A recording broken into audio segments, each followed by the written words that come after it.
4 दिन की चांदनी और फिर अंधेरी रात। ये कहावत आप सब ने सुनी होगी। मैं पढ़ाई करने वाले बच्चों से एक सवाल पूछना चाहता हूं, नीचे इसका जवाब लिखना। आपको क्या लगता है कि ये जो आपको लगता है ना कि आप पढ़ाई नहीं कर सकते, अच्छे मार्क्स नहीं ला सकते, आपके बस के बाहर है पढ़ाई, इस थॉट का आपकी लाइफ पर क्या असर पड़ सकता है? मैं सीरियस नहीं बना रहा चीजों को, पर आज आपने जो दृष्टिकोण बना लिया ना, उसको फिर आपको पूरी जिंदगी भर पालना पड़ेगा। बहुत मुश्किल होता है बाद में इसको बदलना। ये मत सोचो कि पढ़ाई नहीं हो पा रही, मार्क्स नहीं आ पा रहे। ये सोचो कि पढ़ाई कैसे करूं, कहां कमी रह रही है। आपकी लाइफ में ये जो पढ़ाई वाला टाइम है ना, आपको अच्छी तरह पता है कि ये दोबारा कभी नहीं आएगा। अगर इस टाइम को आपने चांदनी की तरह मौज मस्ती में जी लिया, तो बची हुई जिंदगी में फिर अंधेरी रात ही आने वाली है। और अगर आपको पूरी जिंदगी भर के लिए चांदनी चाहिए, तो भाई आज आपको रातों की नींदें है ना, वो कुर्बान करनी पड़ेगी। आपको पढ़ना पड़ेगा, आपको नॉलेज लेना पड़ेगा, आपको सीखना ही पड़ेगा। जो स्टूडेंट आज अपने पेरेंट्स के पैसों की इज्जत नहीं कर रहे, वो खुद के पैसों की इज्जत भी नहीं करेंगे। पैसा कमा के भी गरीब रह जाएंगे वो। जो स्टूडेंट आज अपने टाइम को बर्बाद करेंगे ना, वो सिर्फ किस्मत के बदलने का सपना ही देखते रहेंगे। कोई अच्छा टाइम नहीं आएगा फिर। मुझे ये बताओ, आपके पास कितने साल है पढ़ाई करने के लिए?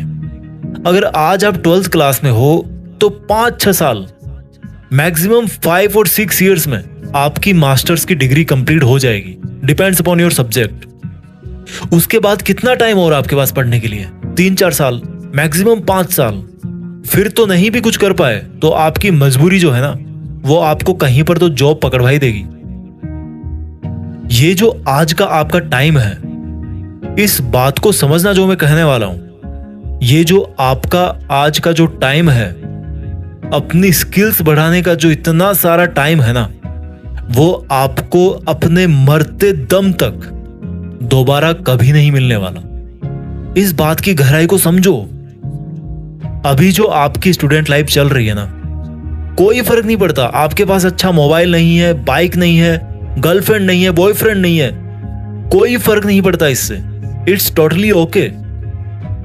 आपके घर की आज चाहे जितनी खराब हालत हो, अगर आपने आज मन लगाकर जो पढ़ाई की जिम्मेदारी मिली हुई है, उसको अपनी ईमानदारी से पूरा कर लिया, तो ये जो एक अच्छे मार्क्स पाने वाली फीलिंग है ना, वो आपको जिंदगी भर मोटिवेट करेगी, हर काम में मोटिवेट करेगी। भले ही ये केमिस्ट्री की इक्वेशंस आपकी लाइफ में, आपके जॉब में, आपके बिजनेस में काम ना आए, लेकिन ये जो अच्छे मार्क्स लाने वाली फीलिंग्स है ना, अपने पेरेंट्स की आंखों में एक चमक लाने वाली फीलिंग है ना, वो आपको हमेशा मोटिवेट करेगी, हर बुरे समय में मोटिवेट करेगी।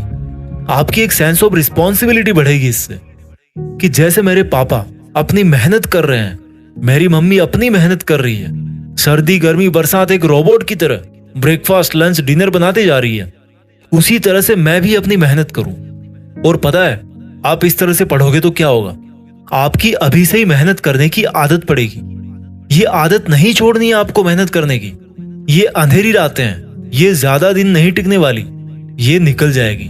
अब आप पर है कि इसके बाद भी अंधेरी रातें ही चाहिए या चांदनी रातें चाहिए। अपने माँ बाप की आंखों में एक चमक चाहिए ना, तो दिस इज योर डिसीजन कि आपको आज वाले टाइम के अचीवमेंट जिंदगी भर याद रखने हैं या फिर आपकी कमजोरी याद रखनी है।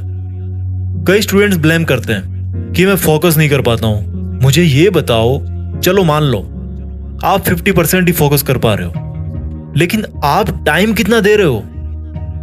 आप उस टाइम पर पढ़ाई में मेंटली इन्वॉल्व कितने हो? आपके दिमाग में उस टाइम पे क्या चल रहा है? आपका फ्रेंड सर्कल कैसा है? आपका सोशल मीडिया से इंटरेक्शन कितना है? यही तो वो सब चीजें हैं जो आपको फोकस नहीं करने देती। इसलिए मैं पूछ रहा हूं आपसे कि अगर आपका मन नहीं लगता पढ़ाई में, तो ये देखो कि जब पढ़ाई नहीं कर रहे हो तब आप कहां रहते हो, क्या करते हो। वही तो वो सब चीजें हैं जो पढ़ते टाइम आपके दिमाग में बार बार रिकॉल होती है। तो अच्छी पढ़ाई करने के लिए आपको अपनी आदतों पर उस टाइम भी ध्यान देना है जब आप पढ़ाई नहीं कर रहे हो। छोटे छोटे बदलाव से ही बड़े रिजल्ट मिलते हैं। आई होप आपको समझ में आ गया होगा कि अगर आप थोड़ा सा दूरदर्शी बन जाओ तो आज आपका अंधेरी रात में रहना ठीक है, बजाय जिंदगी भर के लिए। जय हिंद, वंदे मातरम।